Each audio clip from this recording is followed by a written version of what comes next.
காக்கைகளை பாருங்கள், கூட்டமாக வந்து ஒற்றுமையாக சாப்பிட்றது. ஆகாரம் உன்னை எல்லோரும் ஒன்றாக அன்போடு ஓடி வாங்க என்ற ஒரு பாட்டே இருக்குது. காக்கை கரைவா கரைந்துண்ணும் ஆக்கமும் அன்ன நீரார்க்கே உள்ள. நமக்கு கிடைச்ச 4 பேரோட பகிர்ந்து சாப்பிடும்போது நம்மள்ட்ட செல்வம் சுபிட்சம் தங்குறது. அது மட்டும் இல்லாமல் இந்த காக்கைகள் நம் பித்தர்களுக்கு நாம் செலுத்தும் உணவினை ஏற்றுக்கொள்கின்றன. அதற்கு காரணம் இந்த காக்கையின் உடலில் நம்ம பித்திருக்கள் ஆவாகனம் ஆவாகுது என்பது தெரிந்த விஷயம். அது மட்டும் இல்லை, இவ்வளவு காக்கைகள் பார்க்கிறீர்களே, ஒரு நகரத்தில் நீங்கள் செத்த காக்கையை பார்த்துருக்கீங்களா? ஏதோ ஒன்று மின் கம்பத்தில் அடிபட்டு விழுறதோ எப்படி இருக்கலாம் அப்படின்னு. இந்த காக்கைகள்லாம் எங்கே போகிறது, எப்படி செத்து போகிறது யாருக்கு தெரியும்?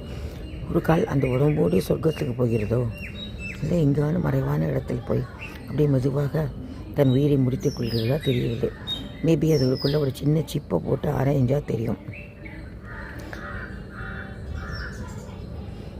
காக்கைகள் ஆகாய தோட்டிகள் என்கிறார்கள். அதாவது அசுத்தங்களை எல்லாம் கூட சாப்பிட்டு அந்த இடத்தை சுத்தம் செய்ய வேண்டும். அது மட்டுமா, இந்த உலகத்திலேயே தன்னோட வாழ்நாளில் 30,000 விதைகளை விதைத்து 30,000 மரங்களை உருவாக்குகிறது காக்கை. அப்படி எவ்வளோ ஈகோ ஃப்ரெண்ட்லி பாருங்க. அதை பார்த்தா நம்ம வெறுக்கிறோம், காக்கையை பார்த்தா வெறுக்கிறோம். ஆனால் கலியுகத்தில் காக்கைகள் பல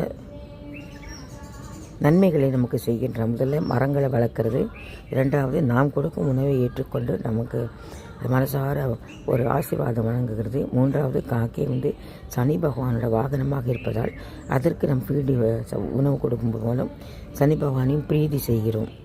ஆகையினால் அஷ்டமத்து சனி, ஜென்ம சனி இப்படி போன்ற பல சனிகளிலும் கஷ்டப்படுகிறவர்களுக்கெல்லாம் இந்த காக்கைக்கு உணவிடுவது என்பது மிகப்பெரிய புண்ணியமான காரியம்.